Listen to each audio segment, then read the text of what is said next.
Hello friends, welcome back to my channel. तो आज हम एक्सप्लेन करने वाले हैं 1999 में रिलीज हुई हाउस ऑन हॉन्टिंग हिल, जिसको IMDb पर मिले हैं 6.5 रेटिंग एंड रॉटन टोमेटोज पे इस whopping 31% fresh. House on haunting hill movie एक हॉरर सुपरनेचुरल मूवी है जो एक ऐसे डॉक्टर के बारे में है जो अपने पेशेंट्स पर ऐसे भयानक एक्सपेरिमेंट परफॉर्म किया करते थे जिसकी वजह से उनके पेशेंट एक्सपेरिमेंट के दौरान ही मर जाते थे।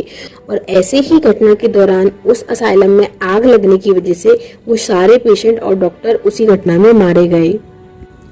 तो मूवी की शुरुआत फ्लैशबैक के सीन से होती है जिसमें 1941 में वहां मेंटल असाइनमेंट हुआ करता था, जहां डॉक्टर वेनिकट उस मेंटल असाइलम में अपने पेशेंट्स पर भयानक एक्सपेरिमेंट परफॉर्म किया करते थे। दुनिया की नजरों में तो डॉक्टर वेनिकट पेशेंट का इलाज करते थे, पर दरअसल वो अपने पेशेंट्स पर भयानक और टॉर्चरस एक्सपेरिमेंट किया करते थे। और एक दिन उन पेशेंट ने डॉक्टर वेनिकट के खिलाफ एक्शन लिया और जिस मशीन से डॉक्टर वेनिकट उन पर एक्सपेरिमेंट करते थे, एक एक कर उन्होंने हॉस्पिटल के सारे नर्स और डॉक्टरों को उसी बेंच पर इलेक्ट्रिक शॉक देकर मार डाला। और इसी दौरान उस हॉस्पिटल में एक सिक्योरिटी मैकेनिज्म एक्टिव हो गया, इस वजह से उस असाइलम के सारे दरवाजे और खिड़कियां लॉक हो गए और आग लगने की वजह से वो सारे पेशेंट और डॉक्टर वहीं जलकर मारे गए। अभी सीन 1999 में शिफ्ट होता है और हम शहर की सबसे रिच बिजनेसमैन की वाइफ एवलिन को टीवी में इसी हॉन्टिंग हाउस की न्यूज को देखते हुए पाते हैं। टीवी में उसी हाउस के हॉन्टिंग होने वाली न्यूज देखकर एवलिन अपना बर्थडे को एक्साइटिंग बनाने के लिए अपना बर्थडे पार्टी वहीं प्लान करने की सोचती है। और तभी वो अपने पति को फोन लगाती है। उसका पति माइक डेवल एंटरटेनमेंट का ओनर होता है जो मोस्ट हॉन्टिंग प्रोजेक्ट बनाने के लिए मशहूर होता है। हाल ही में उन्होंने शहर के मोस्ट हॉन्टिंग पार्क को ओपन किया होता है, पर उनके और एवलिन के बीच में रिलेशन कुछ खास अच्छे नहीं होते। पर एवलिन की बात मानकर वो पार्टी हॉन्टिंग हिल में ऑर्गेनाइज तो कर देते हैं, पर वो एवलिन के दिए हुए गेस्ट की बजाय अपने कुछ गेस्ट को उस लिस्ट में ऐड कर देते हैं। माइक के वहां से जाते ही हम खुद ब खुद उस लिस्ट को एडिट होते हुए देख पाते हैं, जिसमें कुछ रैंडम लोगों के नाम की लिस्ट बन जाती है, जिससे माइक खुद अनजान होता है और हम उन्हीं रैंडम लोगों के पास इनविटेशन जाते हुए देख पाते हैं। एक नाइट उस हॉन्टिंग हिल हाउस में स्पेंड करना होगा, जिसके बदले उनको $1 मिलियन मिलेंगे, जिसके लालच में सभी ये ऑफर को एक्सेप्ट कर लेते हैं। लिस्ट में लोग जैसे कि film producer Jennifer, television actress Melissa, baseball player Eddie and doctor physician, साथ ही साथ उस असाइलम के ओनर का बेटा बैटसन पीटर जैसे नाम होते हैं। और पार्टी की नाइट हम सभी को असाइलम के बाहर देखते हैं। तभी सभी एक दूसरे से इंट्रोड्यूस होते हैं। घर के अंदर जाने पर वो काफी बड़ी बिल्डिंग को देखते हैं जिसमें दूर दूर तक पार्टी की कोई प्रिपरेशन होती ही नहीं है। साथ ही पूरा असाइलम डरावना होने के साथ साथ घर की सीलिंग पर हम बहुत ही डरावनी आर्ट्स देख पाते हैं। तभी बैटसन पीटर बताता है कि इस हॉस्पिटल की सारी आर्ट इस हॉस्पिटल के असाइलम होने के समय से हैं। एवलिन असाइलम में एंटर कर ही रही होती है कि वहीं सीलिंग वाली आर्ट उस पर गिर जाती है, पर एडी सही समय पर उसे बचा लेता है। और माइक अपनी डरी हुई बीबी एवलिन को बताता है कि आर्ट का ऊपर से गिरना इस घर में उसकी सबसे पहली मौत होने का संकेत है। साथ ही वो बताता है कि इसी तरह बैटसन के पिता और ग्रैंडपा की मौत इस घर की वजह से ही हुई थी। दूसरी ओर कमरे पे जाने पर एवलिन और माइक की लड़ाई हो जाती है, क्योंकि जो गेस्ट लिस्ट एवलिन ने दी होती है उसमें से ये लोग नहीं होते हैं, जिस पर माइक एवलिन पर ही उल्टा गुस्सा होता है और बोलता है कि बुलाया तो उसने भी इन लोगों को नहीं है, उसने लिस्ट चेंज की थी पर उसमें तो ये लोग थे ही नहीं। और ये दोनों एक दूसरे पर ब्लेम करते रहते हैं, जिससे हम इनके बीच के रिलेशन को साफ साफ देख पाते हैं। दरअसल एवलिन माइक से तलाक चाह रही होती है और एवलिन की डिमांड ज्यादा होने की वजह से माइक इसके लिए रेडी नहीं हो रहा होता है, क्योंकि एवलिन शुरुआत से ही सिर्फ माइक के पैसों को चाहती थी और इसलिए ही उसने उससे शादी की थी। और नीचे जाने पर वो लोग गेम को स्टार्ट करते हैं, जिसमें इन सबको यहाँ सुबह तक सरवाइव करना होगा। पर बैटसन का काम सिर्फ गेस्ट को असाइलम लाने तक का था, इसलिए वो अपना चेक लेकर वहां से निकलने लगता है। और तभी हम असाइलम के सिक्योरिटी सिस्टम को ऑन होते हुए देखते हैं, जो हॉस्पिटल के किसी अंडरग्राउंड रूम में होता है, जिस वजह से असाइलम के सभी खिड़की और दरवाजे बंद हो जाते हैं। बैटसन बहुत कोशिश करता है कि वो यहाँ से निकल पाए, पर पर वो नाकामयाब होता है। उसके इस तरह घबराने पर सब उसे सवाल करने लगते हैं, जिस पर वो बताता है कि हॉस्पिटल सील डॉक्टर वेनिकेट के बनाए गए सिक्योरिटी सिस्टम की वजह से हुआ है, जो उस समय इमरजेंसी पर बड़े बड़े लेवर और गियर की मदद से एक्टिवेट किया जाता था। और यही वजह है कि उस रात असाइलम के सभी डॉक्टर और पेशेंट मर गए और आग लगने की वजह से भी वो यहाँ से भाग नहीं पाए, बजाय उन सिर्फ 5 लोगों के जो इस ट्रैप से निकलकर भाग पाए। साथ ही वो रिवील करता है कि हॉस्पिटल के रिकंस्ट्रक्शन के दौरान उसके पिता और ग्रैंडपा ने भी सिक्योरिटी सिस्टम को डिसेबल करने का ट्राई किया, पर वो भी अपनी जान गंवा बैठे, इसलिए वो यहाँ से निकलना चाहता था। और हम किसी को भी वैटसन की बातों को सीरियस लेते हुए नहीं देख पाते हैं और सभी 911 पर कॉल करने लगते हैं, पर असाइलम आउटर एरिया में होने की वजह से यहाँ नेटवर्क होते ही नहीं है। वैटसन रोते हुए बोलता है कि ये घर जिंदा है और बहुत ही जल्द हम सब यहाँ पर मर जाएंगे। यही दूसरी ओर एवलिन और माइक ये सब एक दूसरे की चाल समझ रहे होते हैं। तभी सब मिलकर सिक्योरिटी सिस्टम को ढूंढकर डिसेबल करने का डिसाइड करते हैं और इसी तलाश में वो एक भूल भुलैया जैसे तहखाने में पहुंचते हैं, जहां वो पेशेंट के कंकालों को कंटेनर में देखते हैं, जिस वजह से एवलिन काफी डर जाती है। और तभी हमको एक सीक्रेट रिवील होता है कि ये सभी ट्रैप माइक के द्वारा एवलिन को डराने के लिए लगाए गए हैं, जिसमें ऐसे ही कुछ डरावने प्रैंक पूरे घर में सेटअप किए गए हैं। पर माइक की असिस्टेंट से पूछने पर वो हॉस्पिटल को लॉक करने वाली बात से इनकार करता है, जिस पर माइक को भी शक होने लगता है। दूसरी ओर बाकी लोग उस भूल भुलैया को एक्सप्लोर करते वक्त काफी सारे डरावने तहखानों को देख पाते हैं, पर सभी अपने काम से मतलब रख आगे सिक्योरिटी रूम की तलाश में बढ़ते हैं। इसी दौरान माइक भी उनको ज्वाइन करता है और सभी डॉक्टर वेनिकेट के एक्सपेरिमेंट रूम में पहुंचते हैं, जहां वो काफी डरावने इंस्ट्रूमेंट और मशीन देखते हैं, जिसकी हेल्प से डॉक्टर वेनिकेट अपने पेशेंट पर टॉर्चरस एक्सपेरिमेंट किया करते थे। साथ ही साथ वो सभी एक सैचुरेटेड चैम्बर को देखते हैं, जिस पर अच्छे खासे इंसान को पागल बनाए जाने का दावा किया जाता था। और इसी तलाश में वो सब भटक जाते हैं, जहां जेनिफर और एडी के बीच हम नजदीकियां बढ़ते हुए देख पाते हैं। उसी समय जेनिफर भी एडी को कन्फेस करती है कि असल में उसकी बॉस जिसके यहाँ वो काम करती है उसका नाम जेनिफर है। दरअसल उसका नाम तो सैरा है। उसको पैसों की जरूरत थी, जिस वजह से वो अपनी आइडेंटिटी चेंज कर इस पार्टी में आ गई। और इसी दौरान चलते वक्त सैरा एडी से भी बिछड़ जाती है और एडी के मिलने पर हम उसको हिप्नोटाइज्ड स्टेट में देखते हैं, जो अंदर तहखाने की तरफ आगे बढ़ने लगता है।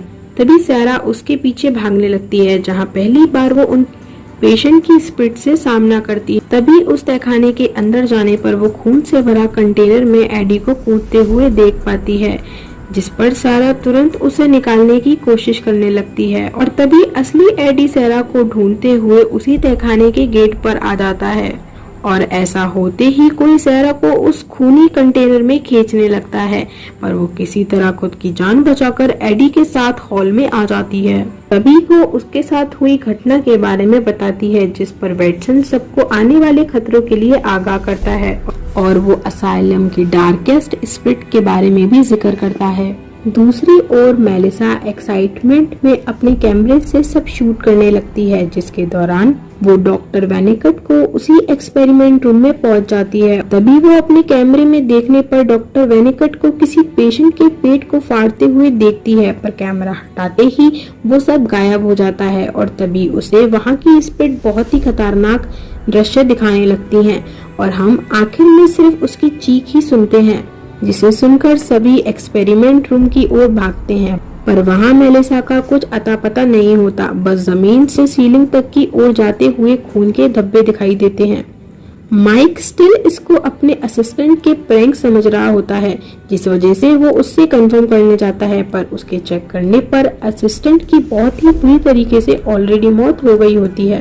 और तभी माइक कैमरे में देखने पर डॉक्टर वेनिकेट को आरी के साथ असाइलम में घूमते हुए देख पाता है और उसी दौरान लाइट फ्लिकर होती है और लाइट आने पर एवलिन को सब उसी एक्सपेरिमेंट बेड पर देख पाते हैं और उसे बहुत ही तेज इलेक्ट्रिक शॉक लगना स्टार्ट हो जाते हैं। सब बहुत कोशिश करते हैं कि उसे बचा लें, पर इलेक्ट्रिक शॉक इतनी तेज होने के कारण वो वहीं दम तोड़ देती है।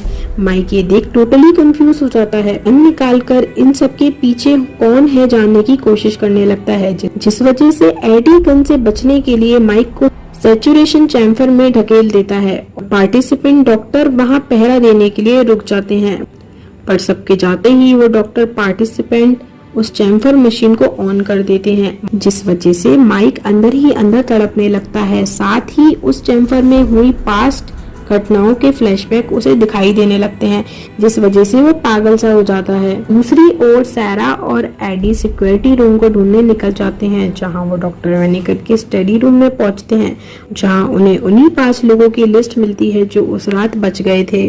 और यहाँ रिवील होता है एक राज कि ये सभी 5 लोग अपनी मर्जी से यहाँ नहीं आए, बल्कि ये 5 लोग उस रात बचे 5 लोगों के ग्रैंड चाइल्ड हैं, और इसी वजह से इस घर ने उन लोगों को चुना है। और वेटसन वहां आकर बताता है कि उस रात बचे 5 लोगों के बदले ये घर अब हम सबकी जान ले लेगा। पर पैटर्न नोटिस करने पर वो तीनों डॉक्टर पार्टिसिपेंट का कोई भी कनेक्शन इन 5 लोगों से नहीं देख पाते। और यहाँ एक और ट्विस्ट आता है, क्योंकि ये सब डॉक्टर पार्टिसिपेंट और एवलिन के द्वारा प्लान करा गया हुआ ट्रैप होता है, जिसमें वो माइक को मारने की वजह से खुद की डेथ को प्लान करती है, जिससे शक उस पर ना जाए और माइक की सारी दौलत उसकी हो जाए। पर एवलिन डॉक्टर के मिलने पर उल्टा उसका ही मर्डर कर देती है और माइक को चैम्बर से निकालकर डॉक्टर को काटकर उसमें डाल देती है। सब भागकर जब चैम्बर चेक करते हैं तो उसमें डॉक्टर की कटे हुए लाश को देख पाते हैं। डरने के साथ साथ वो सब उल्टा माइक को ही इसका जिम्मेदार समझने लगते हैं। माइक के सामने आने पर उसके हाथ खून से रंगा देख सारा सारी की सारी गोलियां उसके अंदर ताक देती है, पर एडी और वेटसन जल्दी से उसे शांत कर वहां से भाग जाते हैं। और उसके जाने पर एवलिन माइक की लाश से आज तक के उसके किए गए सारे इरादों को कन्फेस करती है। साथ ही साथ वो बताती है कि उसने सिर्फ उससे शादी उसके पैसों के लिए की थी। तभी एक और ट्विस्ट आता है। दरअसल माइक को शुरू से ही इस बात के बारे में जानता था, इसलिए उसने शुरुआत से ही बुलेट प्रूफ जैकेट पहन रखी थी और वो सिर्फ एवलिन की हद को देखना चाहता था, इसलिए उसने एवलिन के मुताबिक एक्टिंग की। दोनों में हाथापाई होना स्टार्ट हो जाती है और हाथापाई के वक्त एवलिन असाइलम के उस चैम्बर में जा गिरती है जिसमें असाइलम की डार्केस्ट स्पिरिट को चुनवा रखा था। यही डार्केस्ट इविल इस घर की सारी आत्माओं को कंट्रोल करती थी। और एवलिन और माइक की वजह से अब ये उस तहखाने से आजाद हो जाती है, जिस वजह से वो पलक झपकते ही एवलिन को अपने अंदर निकल लेती है।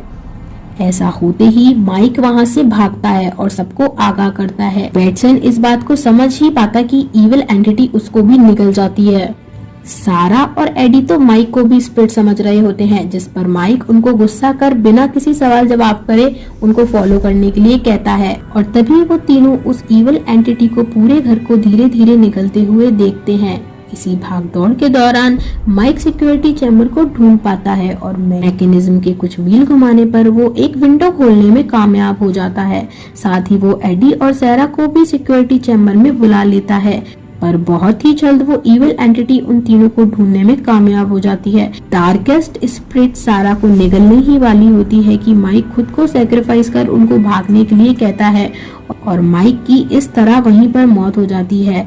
डार्केस्ट स्पिरिट उस एक विंडो को भी बस क्लोज करने ही वाली होती है। जैसे तैसे एडी सारा को निकालने में कामयाब हो जाता है और एडी इस बार अकेला ही अंदर रह जाता है, जिस पर एडी बताता है कि वो अपने पेरेंट्स का रियल सन नहीं है। दरअसल उसे तो अडॉप्ट किया गया था, पर डार्केस्ट स्पिरिट को इस बात से कोई फर्क नहीं पड़ता और वो लगातार आगे बढ़ने लगती है। तभी माइक की स्पिरिट उस ट्रिगर को ऑन कर देती है, जिस वजह से विंडो एक बार फिर से ओपन हो जाती है और एडी भी भागकर उस विंडो से बाहर निकलने में कामयाब हो जाता है। और इस तरह आखिर में सैरा और एडी दोनों ही असाइलम से बाहर निकलने में कामयाब हो जाते हैं। साथ ही साथ उनके नाम पे इशूड हुए 1 मिलियन के चेक्स भी उनको मिल जाते हैं। स्टोरी यहीं पर खत्म नहीं होती। मूवी के एंड सीन में हम असाइलम के हो रहे पोस्ट क्रेडिट सीन्स को देख पाते हैं, जिसमें आज भी सारे पेशेंट्स पागलों की तरह घूम रहे होते हैं, जिसमें अब कुछ और पेशेंट्स भी ऐड हो जाते हैं, जैसे कि वेटसन, मेलिसा और एवलिन। कैमरा एक्सपेरिमेंट रूम की तरफ जाता है और वहां जाने पर हम डॉक्टर वेनिकट को माइक पर ब्रूटल एक्सपेरिमेंट करते हुए देख पाते हैं और इसी सीन के साथ मूवी खत्म हो जाती है। तो दोस्तों, इस मूवी का सीक्वल देखने के लिए आप मेरी अगली वीडियो को जरूर देखें, जिसमें हम इस हॉस्पिटल की हिस्ट्री के बारे में जानेंगे। और अगर आपको ये वीडियो पसंद आई हो तो इस वीडियो को लाइक करें, कमेंट करें और मेरे चैनल को सब्सक्राइब कर बेल आइकन दबा दें। Thank you.